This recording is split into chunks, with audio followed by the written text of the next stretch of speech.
nos trouxe, a reencarnação não era natural, era tranquila, senão era conhecida. Parece que em algum momento ela se perdeu, Sidney. Por que ela se perdeu?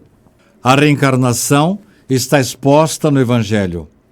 Jesus reportou-se a ela e se deu ao trabalho de detalhá-la a Nicodemos.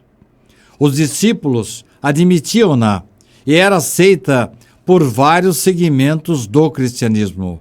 Por que motivo perdeu-se essa ideia no cristianismo? Aí entra a Teodora na nossa história, Sidney. Qual foi a influência dela nessa história toda? Teodora era filha de um guardião de ursos. Teria sido atriz e cortesã, e mais tarde a esposa do imperador bizantino Justiniano, que reinou entre os anos 527 e 565. Nessa época, a reencarnação era aceita como parte essencial do cristianismo. Teodora teria se incomodado com os ensinamentos de Orígenes, que aceitavam a pré-existência do espírito ao corpo, base fundamental para a teoria da reencarnação. Ela não admitia a ideia de voltar em outra vida em circunstâncias penosas, como, por exemplo, na condição de escrava, e resolveu mudar as regras divinas. Na condição de imperatriz, era uma consorte ativa que tomava parte nos negócios do governo. Ela defendia os direitos das mulheres. Considerada a mulher mais influente do Império Bizantino, usou da sua influência para interferir nas decisões do Segundo Concílio de Constantinopla do ano 553.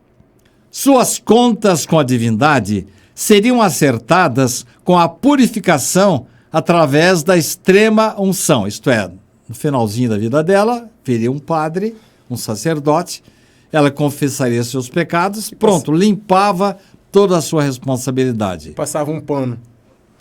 Admitia Teodora que talvez tivesse que passar depois de sua morte, talvez uma temporada no purgatório. Mas depois teria a passagem livre para o paraíso. Reencarnação? Nem pensar. Não queria submeter-se à nova vida que poderia reconduzi-la à pobreza, à indigência e à vulnerabilidade.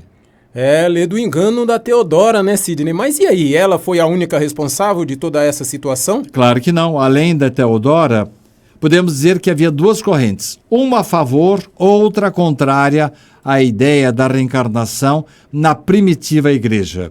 Venceu a corrente que defendia o interesse imediatista da igreja para eliminar a reencarnação.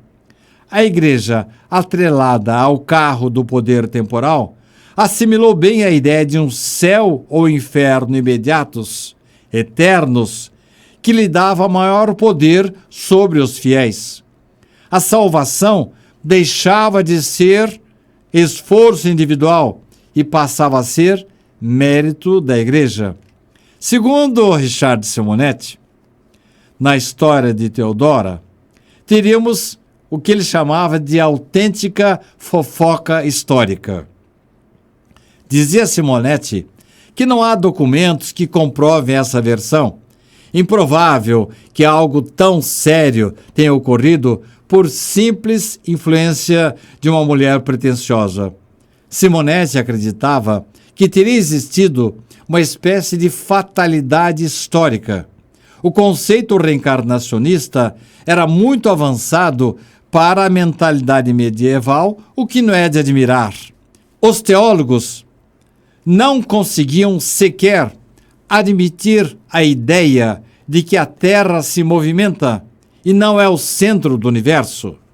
A verdade é que, com ou sem a influência de Teodora, a partir do Segundo Concílio de Constantinopla, o princípio da reencarnação, mesmo com a aceitação de eminentes religiosos, foi abolida.